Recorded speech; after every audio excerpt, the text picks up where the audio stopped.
Hello students, today our topic is Scratch programming and this is Scratch programming part 4.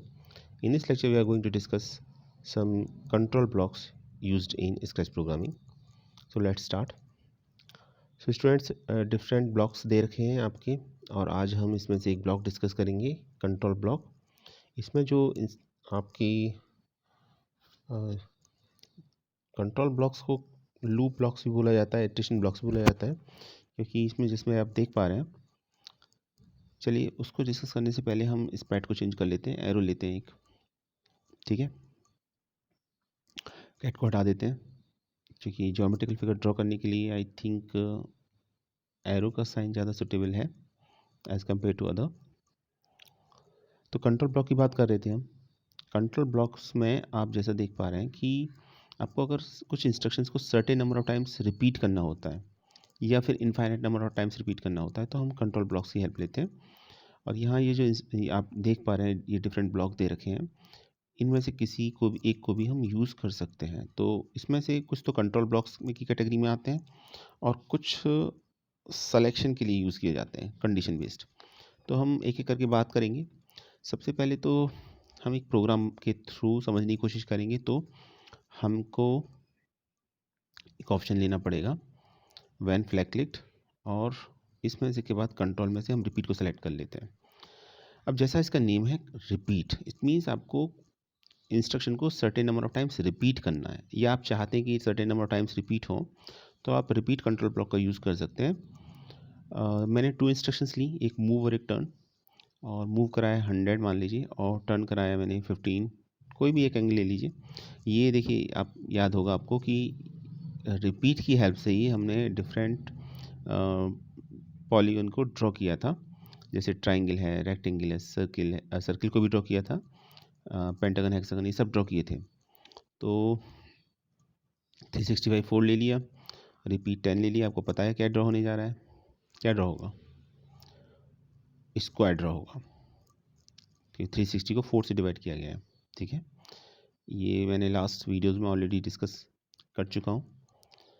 Draw तो नहीं हुआ, cursor की position ज़रूर change होगी और ऐसा इसलिए हुआ क्योंकि आपने पेन डाउन ऑप्शन पिक नहीं किया. जब तक आप पेन डाउन नहीं करेंगे ना तब तक कुछ भी स्क्रीन पर ड्रॉ नहीं होगा, आपके स्टेज पर ड्रॉ नहीं होगा. तो चलिए ये भी ले लेते हैं. आप देखिए ये ड्रॉ हो गया, स्क्वायर ड्रॉ हो गया. ठीक है, तो रिपीट तो 4 टाइम्स भी करेंगे तो भी ड्रॉ हो जाएगा. तो 10 टाइम्स करने की ज़रूरत नहीं है, तो आप 4 कर दीजिए. ज़्यादा टाइम रिपीट करेंगे तो ओवरराइट होगा, वो आपको पता भी नहीं चलेगा, लेकिन उसका कोई मतलब नहीं निकलेगा. तो उतनी बार ही आप रिपीट कीजिए जितनी की रिक्वायरमेंट है, अननेसेसरी रिपीट करने की ज़रूरत नहीं है. एक और ऑप्शन होता है वेट, रिपीट से पहले है. अब आई थिंक मुझे नहीं लगता कि इसमें बहुत कुछ ज़्यादा आपको बताने की ज़रूरत है. इसे कंट्रोल ब्लॉक के अंदर इसलिए लिखा गया है क्योंकि देखिए ये ऑपरेशंस को कंट्रोल करता है. अगर आपको कहीं वेट कराना है, ठीक है, तो आप वेट इंस्ट्रक्शन को यूज़ कर सकते हैं. ठीक है, और इसमें आप कितने भी टाइम के लिए वेट करा सकते हैं. जैसे मैंने फ़िलहाल इसकी जो डिफ़ॉल्ट वैल्यू वेट 1 सेकेंड, उसको चेंज करके वेट 2 सेकेंड कर दिया है.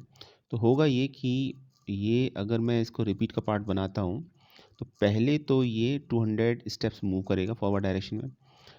टर्न करना था इसके बाद, लेकिन टर्न से पहले चूँकि वेट है तो ये वेट करेगा 2 सेकेंड, उसके बाद टर्न करेगा. तो आपको वो दिखाई देगा स्क्रीन पर. चलिए करके देखते हैं. तो बड़ा आसान सा है, एक बार मैं फिर से बता देता हूँ. रिपीट कंट्रोल ब्लॉक का मतलब ये है कि instruction certain number of times repeat होंगी जो इसका पार्ट होंगी. वो कितने नंबर ऑफ टाइम्स रिपीट होंगी वो डिपेंड करता है रिपीट के साथ आपने जो वाइट सर्किल एरिया है उसमें कितनी वैल्यू दी है. ठीक है, मैंने इसमें 4 दे रखी है तो 4 नंबर ऑफ टाइम्स रिपीट होगी और जो भी इंस्ट्रक्शंस का पार्ट बनेंगी वो उतने नंबर ऑफ टाइम्स रिपीट होंगी.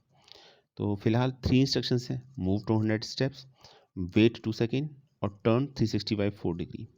अब याद कीजिए ज़रा पिछला हमारा वीडियो, उसमें क्या था, उसमें हमने स्क्वायर बनाया था. तो स्क्वायर बनाने के लिए हमने एंगल कितना लिया था 360, डिवाइड किससे किया था 4 से. तो 360/4 किया था. क्लियर. तो यहाँ भी हमने 360/4 किया है. चलिए इसको पार्ट बना देते हैं और रन कराते हैं, देखिए क्या होता है. ये देखिएगा, वेट करेगा, फिर टर्न, वेट, टर्न. तो अभी आप काउंट भी कर सकते हैं। पिछली बार हमने वेट स्टेटमेंट नहीं लिखा था ना, तो हम काउंट नहीं कर पा रहे थे आसानी से। वेट थोड़ा टाइम और रिड्यूस कर देता, 1 सेकेंड करते हैं। तो ये देखिए, तो ये है वेट और रिपीट का पर्पस। समझ में आ गया होगा आई थिंक आपको। रिपीट तो हम लास्ट वीडियो में यूज़ ही कर चुके थे अपने प्रोग्राम बनाने के लिए। रिपीट का यूज़ बहुत होता है इस प्रोग्रामिंग में, क्योंकि रिपीट में हम जितने नंबर ऑफ टाइम्स को इंस्ट्रक्शन एग्जीक्यूट करना चाहते हैं वो हम बिना किसी कंडीशन को चेक किए हुए वो कर सकते हैं। इसमें कंडीशन नहीं होती, कोई अनकंडीशनल होता है, ठीक है। और कंट्रोल ब्लॉक्स को लूप ब्लॉक भी बोला जाता है या इटरेशन ब्लॉक्स भी बोला जाता है, तो ये भी याद रखिएगा आप, ठीक है। अभी सेकंड है आपका फॉरएवर। अब फॉरएवर को समझिए पहले आप। वैसे तो इसका वर्ड का मीनिंग ही आपको समझ बता रहा होगा कि क्या होने जा रहा है। देखिए, हमने इसमें नंबर ऑफ स्टेप्स तो दिए नहीं, इसमें ऑप्शन भी नहीं, तो आप वो दे भी नहीं सकते। इंस्ट्रक्शंस को हम जिसको भी इंस्ट्रक्शंस का फॉरएवर कंट्रोल ब्लॉक का पार्ट बनाएंगे, वो इंस्ट्रक्शंस एग्जीक्यूट होंगी फॉरएवर, हमेशा एग्जीक्यूट होती रहेंगी। इसमें कोई नंबर नहीं, कितने नंबर ऑफ टाइम्स ही ये इंस्ट्रक्शंस एग्जीक्यूट होंगी, एग्जीक्यूट होती रहेंगी इनफाइनाइट टाइम कह सकते हैं आप, जब तक आप प्रोग्राम से बाहर नहीं आ जाते तब तक ये एग्जीक्यूट होती रहेंगी, ठीक है। तो ये फॉरएवर का पार्ट है। तो फॉरएवर रिपीट में डिफरेंस ये है कि रिपीट में वैल्यू दे रखी होती है जितने नंबर ऑफ टाइम्स आप इंस्ट्रक्शंस को रिपीट करना चाहते हैं, लेकिन फॉरएवर के साथ ऐसा नहीं होता। फॉरएवर में इंस्ट्रक्शंस हमेशा के लिए फॉरएवर आपकी रिपीट होती हैं, ठीक है। चलिए अब करते हैं इसको।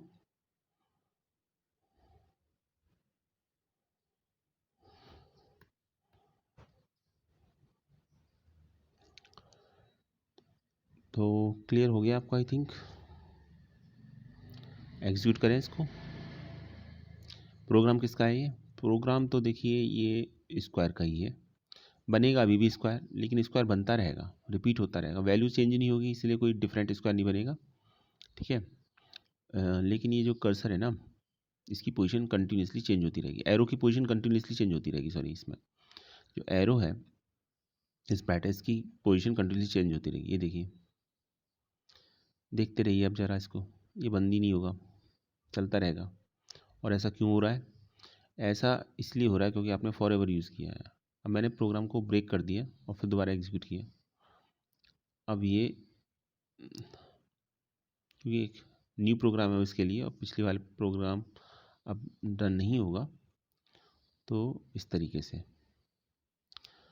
तो आई थिंक फॉरएवर समझ में आ गया होगा। फॉरएवर में मुझे नहीं लगता कुछ बहुत ज़्यादा समझने को है। रिपीट अगर आपको समझ में आ गया तो फॉरएवर और रिपीट में डिफरेंस इतना है कि फॉरएवर में आपका कोई काउंटिंग नहीं होती, हमेशा या इनफाइनाइट टाइम्स एग्जीक्यूट होता है। अब हम एक काम करते हैं, अब मैंने इसके अंदर मूव और टर्न के अंदर एक स्टेप्स वेट का डाल दिया फॉरएवर के साथ। तो हो क्या रहा है कि मूव करने के बाद 1 सेकेंड के बाद वो फिर वेट कर रहा है। वैल्यू बढ़ा दी, तो चेंज भी रिफ्लेक्ट हो गया इसका साथ ही साथ। मूव 100 कर दिया मैंने इसमें, ये देखिए। तो अभी भी फॉरएवर ही होगा, लेकिन अभी हमको क्लियर दिखाई दे रहा है क्योंकि मूव 100 स्टेप मूव करने के बाद वो 1 सेकेंड का वेट कर रहा है। इसकी पोजीशन चेंज कर दीजिए तो यहाँ आपका स्क्वायर ड्रॉ हो जाएगा। तो ये पर्पस होता है फॉरएवर का, क्लियर है? ये ड्रॉ होता रहेगा।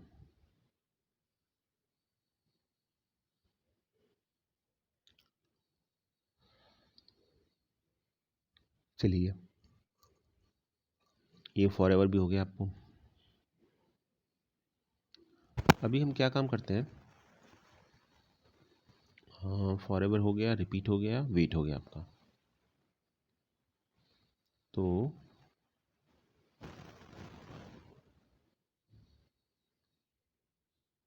1 सेकेंड बात करते हैं एक और कंट्रोल ब्लॉक की। कंट्रोल ब्लॉक में एक और है आपका, ये है इफ देन।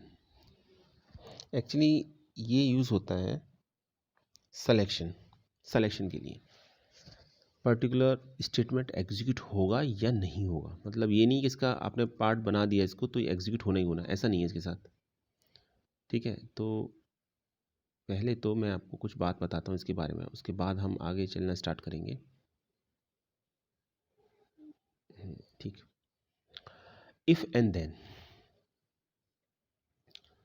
देखिए इसको ऐसे समझिए, पहले मैं इसको समझा देता हूँ आपको जनरल वर्ड्स में, तो फिर आपको इसका मीनिंग भी समझ में आ जाएगा। जैसे ये कहा जाता है ना, if there is rain today then I will not go to school.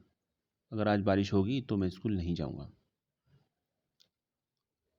आज अगर तो इसमें क्या है कि आपका स्कूल जाना न जाना किसके ऊपर डिपेंड है, बारिश होने के ऊपर। बारिश होगी तो आप स्कूल नहीं जाओगे, रेन होगी तो आप स्कूल नहीं जाओगे, रेन नहीं होगी तो आप स्कूल जाओगे, और रेन होगी तो आप स्कूल नहीं जाओगे, सॉरी। ठीक, तो ये एक कंडीशन है, और कंडीशन क्या है, रेन का होना या ना होना, बारिश का होना या ना होना।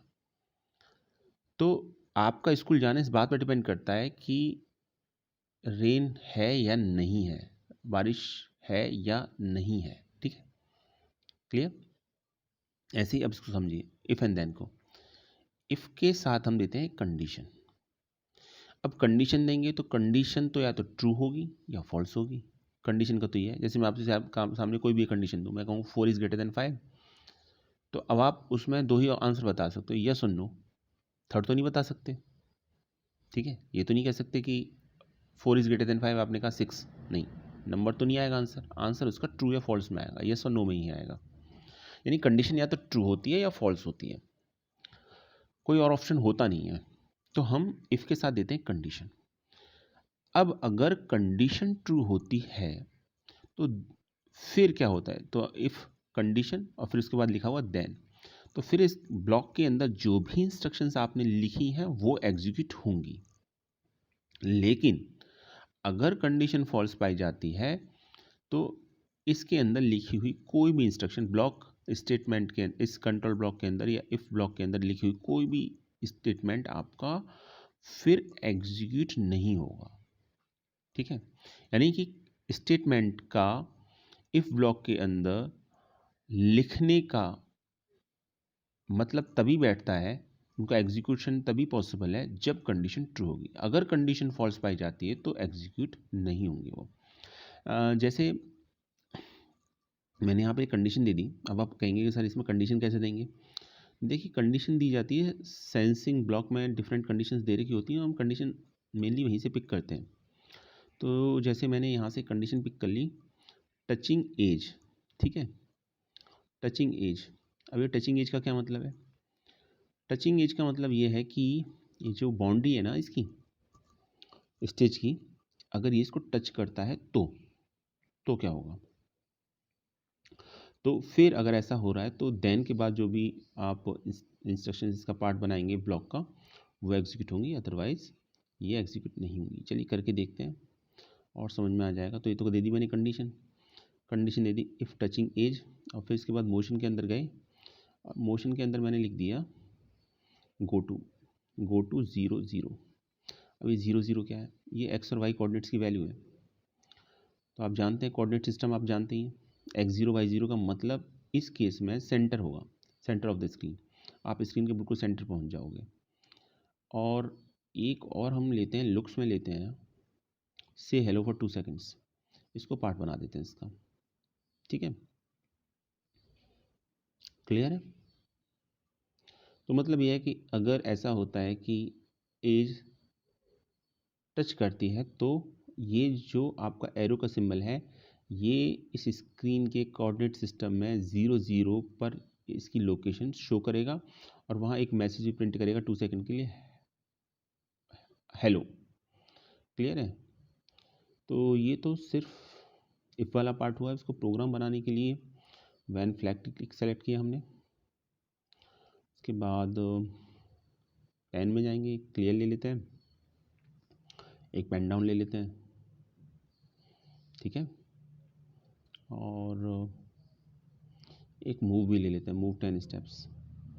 10 की वैल्यू चेंज कर देते हैं, 500 कर देते हैं, क्योंकि ये यहाँ तक जाएगा ना तो तकरीबन 500 से ज़्यादा तो नहीं होगा। खैर ये तो ऑब्वियसली यहाँ पर एज उसे मिल जाएगी, और जैसी मिलेगी कंडीशन सेटिस्फाइड हो जाएगी, और जैसी कंडीशन सेटिस्फाइड हो जाएगी ये 0 0 कोऑर्डिनेट सिस्टम पे पहुँच जाएगा अपना, और वहाँ हेलो का मैसेज लिखा हुआ आएगा। क्लियर हो गया आपको? करें एग्जीक्यूट, देखें, चलिए देखते हैं।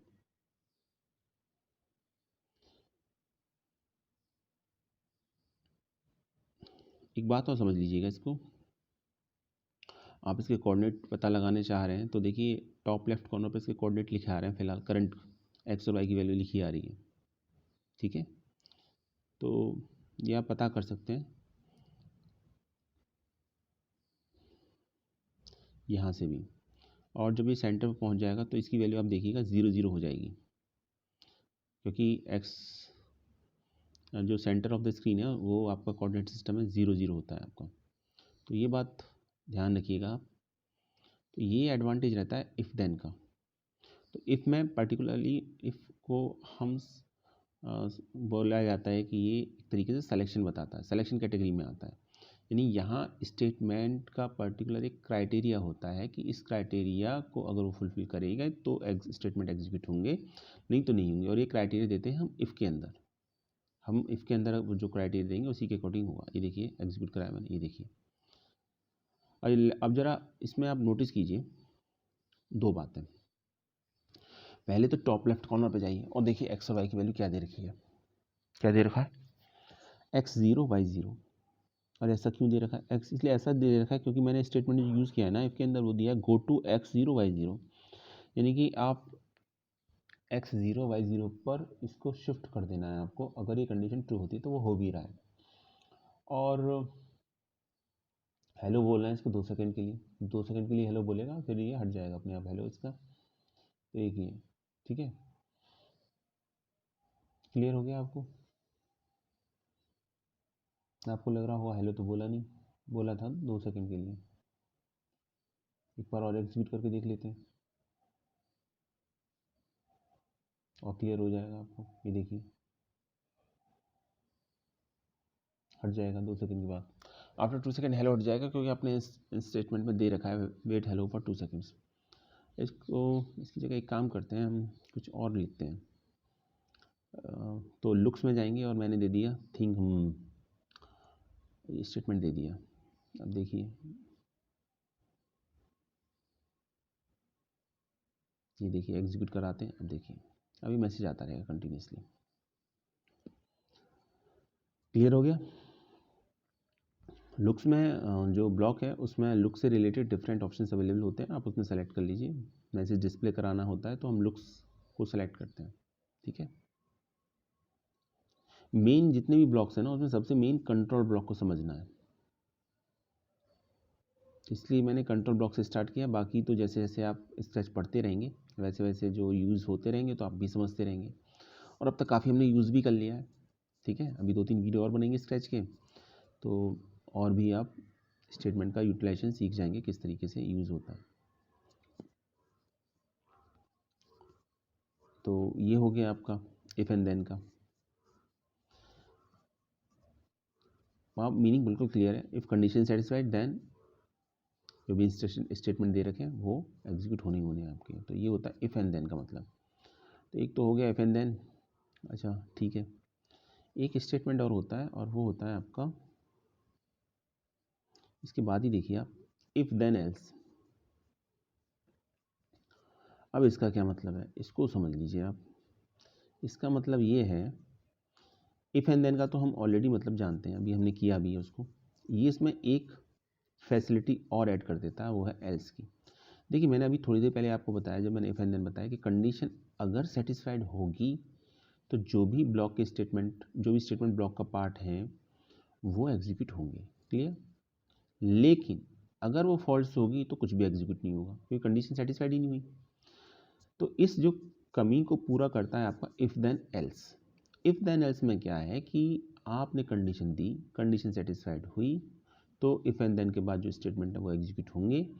और अगर कंडीशन फेल हुई तो फिर एल्स के बाद जो स्टेटमेंट होंगे वो एग्जीक्यूट होंगे आपके।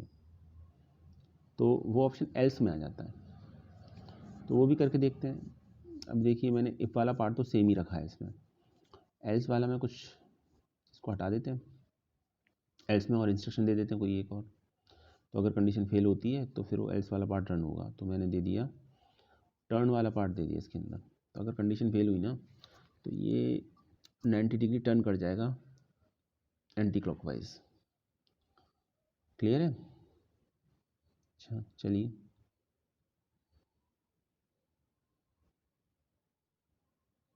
एग्जीक्यूट कराया तो अभी इफ वाला पार्ट एग्जीक्यूट हो रहा है, क्योंकि वो आपका एज से आपका टकरा रहा है आपका, या 500 मीटर ट्रेवल करने के बाद, 500 स्टेप ट्रेवल करने के बाद। अभी मैं इसकी वैल्यू कम कर देता हूँ स्टेप्स की, मैंने कर दी 100। अब ये एज तक जाएगा ही नहीं, ये देखिए जब जाएगा नहीं तो फिर टर्न हो जाएगा, ये देखिए टर्न हो गया।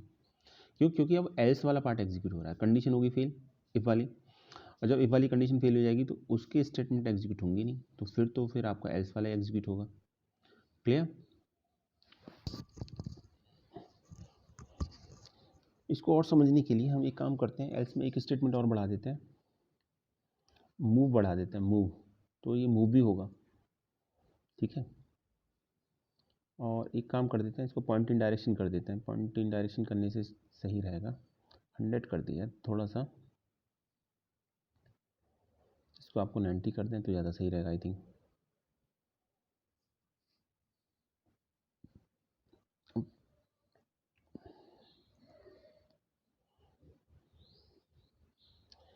थोड़ी वैल्यू चेंज कर देते हैं, मूव करते हैं हम यहाँ पर एल्स के अंदर 100, टर्न 90 डिग्री। ठीक है, अब देखिए टर्न पहले कराएंगे, मूव फिर बाद में कराएंगे। अब देखिए तो इफ वाला पार्ट एग्जीक्यूट नहीं हो रहा, अब एल्स वाला पार्ट एग्जीक्यूट हो रहा है। तो ये होता है इफ देन एल्स में। ठीक है, इफ के साथ जो कंडीशन है अगर वो फेल हो जाती है तो देन के बाद स्टेटमेंट एग्जीक्यूट नहीं होते, फिर एल्स के बाद वाले स्टेटमेंट एग्जीक्यूट होते हैं। लेकिन अगर कंडीशन ट्रू है तो फिर देन के बाद वाले स्टेटमेंट एग्जीक्यूट होंगे, एल्स के बाद वाले स्टेटमेंट एग्जीक्यूट नहीं होंगे। और एक बहुत इंपॉर्टेंट बात ये ध्यान रखिएगा, इसमें दोनों में से कोई एक पार्ट एग्जीक्यूट होगा, या तो देन वाला पार्ट एग्जीक्यूट होगा, देन के बाद जो स्टेटमेंट है वो, या एल्स वाला। दोनों एक साथ कभी नहीं हो सकते। तो आप कहेंगे सर ऐसा क्यों? बड़ा सिंपल सा लॉजिक है, कंडीशन या तो ट्रू होगी या फॉल्स होगी, एक बार में ट्रू और फॉल्स दोनों तो नहीं हो सकती। जैसे मैं आपसे कहूँ कि 4 इज़ ग्रेटर देन 5, आप कहेंगे हाँ सर यस, और आप उसी सेम टाइम पे कहेंगे नो, तो वो तो पॉसिबल नहीं है ना। तो या तो इक्वल होगा या नहीं होगा, दोनों में से एक ही पॉसिबिलिटी है। तो सॉरी, ग्रेटर देन होगा या नहीं होगा, एक ही पॉसिबिलिटी है। तो कंडीशन या तो ट्रू होगी या फॉल्स होगी, ट्रू और फॉल्स दोनों एक साथ हो नहीं हो सकती। तो सेम लॉजिक यहाँ अप्लाई हो रहा है इफ़ एंड देन के साथ। तो अगर कंडीशन इफ़ के साथ वाली ट्रू है तो देन के बाद वाली स्टेटमेंट एग्जीक्यूट होंगे, और अगर वो फॉल्स है तो एल्स के बाद वाले स्टेटमेंट एग्जीक्यूट होंगे। सेम टाइम पर कंडीशन ट्रू और फॉल्स नहीं हो सकती, तो इसीलिए दोनों में से हमेशा कोई एक पार्ट एग्जीक्यूट होगा। ये डिपेंड करता है कंडीशन के ट्रू या फॉल्स होने पर। कंडीशन ट्रू है तो देन के बाद वाला पार्ट एग्जीक्यूट होगा, और अगर फॉल्स है तो एल्स के बाद वाला पार्ट एग्जीक्यूट होगा। क्लियर हो गया?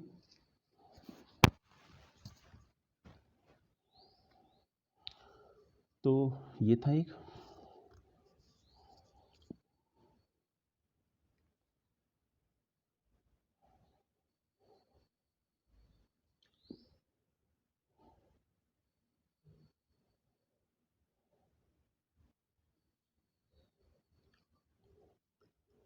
देख लीजिए, प्रोग्राम को समझ लीजिए, लिख लीजिए, एग्जीक्यूट करने की कोशिश कीजिए।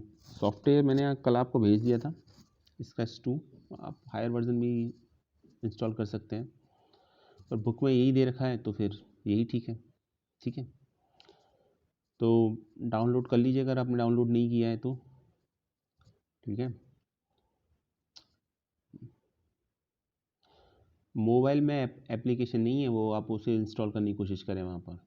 आपके लैपटॉप या डेस्कटॉप पर ही रन होगा, विंडो वर्जन है उसका, विंडो ऑपरेटिंग सिस्टम पे वर्क करेगा वो। चलिए आगे देखते हैं, एक और देखते हैं। एक आता है आज इसमें अनटिल कंडीशन, तो ये हम मैक्सिमम तो कर चुके हैं। वेट अनटिल और एक रिपीट अनटिल, दो रह गए, ये दोनों बहुत इंपॉर्टेंट है। तो पहले रिपीट अनटिल की बात करते हैं।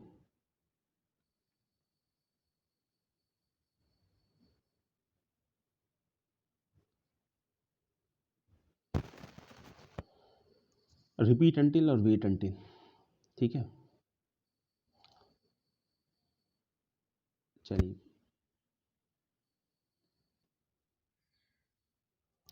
तो हम बात कर रहे थे इसकी रिपीट अंटिल की। हाँ, तो रिपीट अंटिल को सेलेक्ट किया। रिपीट अंटिल में भी कंडीशन देते हैं, लेकिन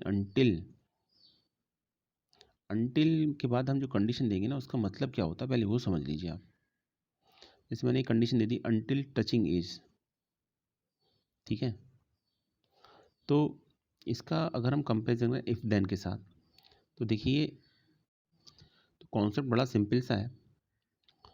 रिपीट अंटिल के बाद जो कंडीशन है, जब तक ये कंडीशन पर आप नहीं पहुंच जाते तब तक स्टेटमेंट रिपीट होता रहेगा, ठीक है। इसका ये मतलब है। तो पहले हम कुछ स्टेटमेंट देते हैं रिपीट अंटिल के लिए, बना लेते हैं इसको, रिपीट अंटिल का पार्ट बना लेते हैं। जैसे मैंने दे दिया मूव वन स्टेप और से हेलो, और एक ले लिया मैंने व्हेन फ्लैग क्लिक्ड, दूसरा ले लिया मैंने इसका पार्ट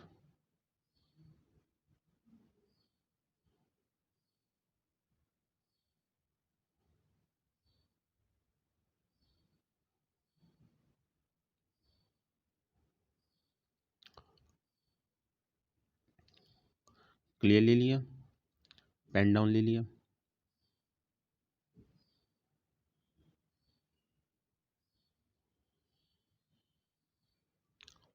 ठीक है। और अभी हम बनाने जा रहे हैं रिपीट अंटिल के ऊपर एक प्रोग्राम छोटा सा, समझने के लिए इसकी फंक्शनैलिटी को। और इसके बाद हमने, नहीं साउंड की ज़रूरत नहीं है इसमें, लुक्स हम ऑलरेडी ले चुके हैं, मोशन में लेते हैं एक। अब मोशन में लिया मैंने, मान लीजिए पॉइंट इन डायरेक्शन 90 डिग्री, इसको लेते हैं। अब बना दिया इसको पार्ट।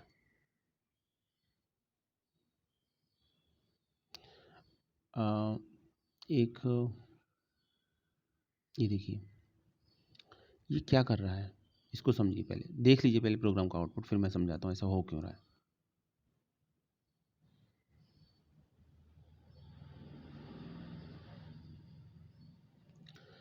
आपने इस प्रोग्राम में क्या ऑब्जर्व किया पहले मुझे ये बताइए। कोड छोड़ दीजिए एक बार को, सिर्फ इसका जो आउटपुट है उसको देख के बताइए आपको क्या समझ में आया। देखिए, ये हुआ ये इसमें है कि ये जो एरो है ये फॉरवर्ड डायरेक्शन में मूव कर रहा है हेलो मैसेज के साथ, और जब तक इसने मूव किया, जब तक कि जो इसकी बाउंड्री है या एज है वो इसे नहीं मिल जाती। क्लियर है। और ऐसा क्यों हो रहा है अब ये समझ लीजिए, क्योंकि आपने लिखा रिपीट अंटिल टचिंग एज, तो ये रिपीट करेगा कब तक, जब तक कि इसे एज नहीं मिल जाती। तो वो तो काम यहाँ हो गया। अब रिपीट अंटिल के अंदर हमने इंस्ट्रक्शन का लिखी मूव वन स्टेप, ये एक स्टेप आगे फॉरवर्ड मूव कर रहा है, सिर्फ ओनली वन, ठीक है। और उसके साथ हेलो बोल रहा है। लेकिन आप ये देखेंगे ये तो एक वन स्टेप की तो डिस्टेंस नहीं है, एक से ज़्यादा स्टेप की डिस्टेंस है। ऐसा इसलिए हो रहा है क्योंकि हर बार वन स्टेप ही आगे बढ़ जाता है। जब इसे एज नहीं मिलती तो एक स्टेप और आगे बढ़ जाता है, फिर नहीं मिलती फिर एक स्टेप और आगे बढ़ जाता है, और आगे ऐसा तब तक बढ़ता जाता है जब तक कि इसे एज नहीं मिल जाती।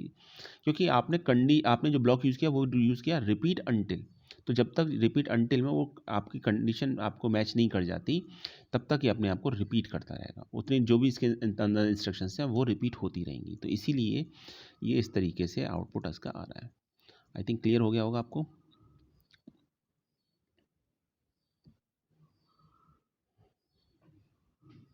ठीक है, ये था रिपीट अंटिल के लिए। चलिए, एक रिपीट अंटिल के लिए एक बार और देख लीजिए।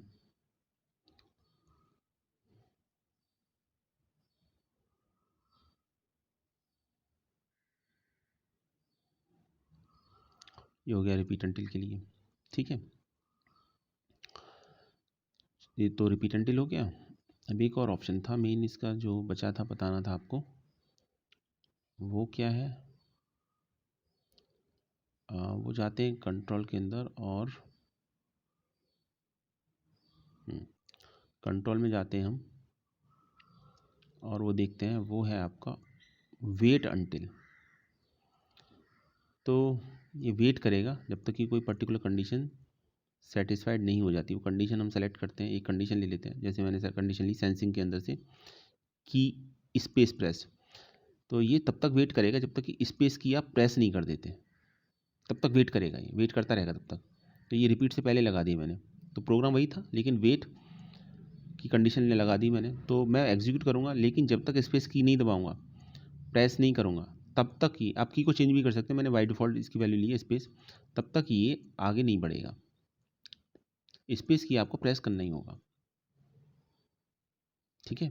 तो ये ध्यान रखिएगा, एग्जीक्यूट करते रहिए, उससे कोई फ़र्क नहीं पड़ता है, क्योंकि आपको स्पेस की प्रेस करना होगा तभी ये प्रोग्राम आगे बढ़ेगा आपको। ये मैंने स्पेस की दबाई, प्रेस किया, स्पेस बार पर जैसे ही टच किया, एंटर स्पेस बार पर जैसे ही टच आपने टच किया तो प्रेस किया स्पेस बार को, तो ये आगे फॉरवर्ड डायरेक्शन मूव हो जाएगा। तो ये मतलब होता है वेट एंटिल का। तो स्टूडेंट्स ये थे हमारे आज का वीडियो, ये था हमारा आज का वीडियो। इसके अंदर हमने मैक्सिमम कंट्रोल ब्लॉक्स को डिस्कस करने की कोशिश की है। आप इसको समझ लीजिएगा, क्योंकि मैक्सिमम प्रोग्रामिंग में इसकी अंडरस्टैंडिंग होना बहुत ज़रूरी है, और यहीं से आपका ये मेन पार्ट है, बेसिक पार्ट है। बाकी में तो इंस्ट्रक्शंस सिंपल दे रखी होती हैं, लेकिन जो कंट्रोल ब्लॉक्स दे रखे होते हैं वो ओवरऑल प्रोग्राम की अगर हमें रिपीटिशन करना है या कोई कंडीशन बेस्ड स्टेटमेंट को एग्जीक्यूट करना है तो वहाँ इसकी रिक्वायरमेंट होती है। तो आज के लिए इतना ही, नेक्स्ट वीडियो में हम कुछ और इसके इंस्ट्रक्शंस को समझेंगे। Thanks for watching this video.